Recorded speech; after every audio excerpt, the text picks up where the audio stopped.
Hello. Today I will be talking about, for my informative speech, the decision of Sony PlayStation to stop producing physical discs as games media, to stop selling those physical discs, and the outcry that has resulted from it from the gaming community. The speech is just inform people of the different opinions that exist out there about PlayStation deciding to end support for discs, and in the future, I'll make a persuasive argument on the same topic. So on July 1st, 2026, the company Sony PlayStation created a public blog announcement that they will end support for PlayStation physical discs and stop selling them to retailers across the world. This greatly upset the gaming community because it feels like a push towards a digital-only format for our media, but a digital format for our media also implies licensure, so that the consumer doesn't necessarily own the product. It's only given to them with explicit permission, but can be taken away at any time. And there's a large pushback because of this for PlayStation to continue producing discs to preserve physical media. Not only is there a push for that in terms of consumers having the right to own their own products, what they spend money on that they should be able to keep, it's also hazardous for archivists and people that want to preserve video games as cultural monuments or cultural milestones,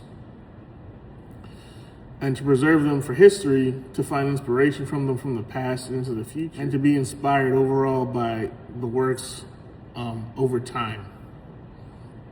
There's a big outcry online and even a petition called "Don't Kill the Disc" to protest Sony's decision to end disc support.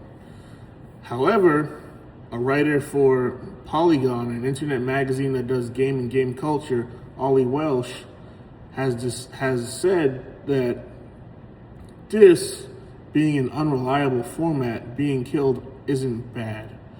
He references that at one point Sony and Nintendo were going to merge together to create a Nintendo Disk System, but because that project was canceled, it birthed the company PlayStation and those discs.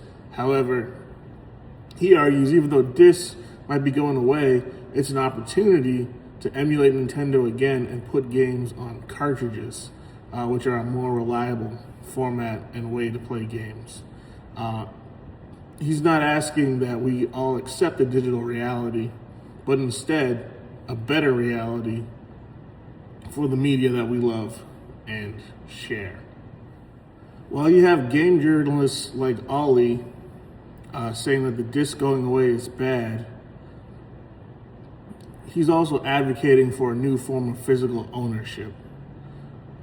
The other side, the protesters, the petition organizers, and those that sign up for the petition are arguing that the disc should remain, if not find a better system. And PlayStation is citing that change in the current landscape is the reason why they are pushing forward for the removal or to stop establishing games on discs at all. PlayStation also made no note that they would move to cartridge format or anything like that. There's no announcement for a PS6 or PS7, just that they will stop supporting discs in 2028. What could change, however, is if like last year, there was a game that came out, Concord.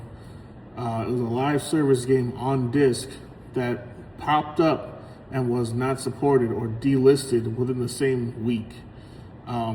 It could be that a digital event, a digital extinction like that could happen on the new PlayStation Store, that a new digital game pops up and someone at higher up in PlayStation or the developer decides to delist the game and it's removed from thousands of PlayStation hard drives, even though people have paid for it.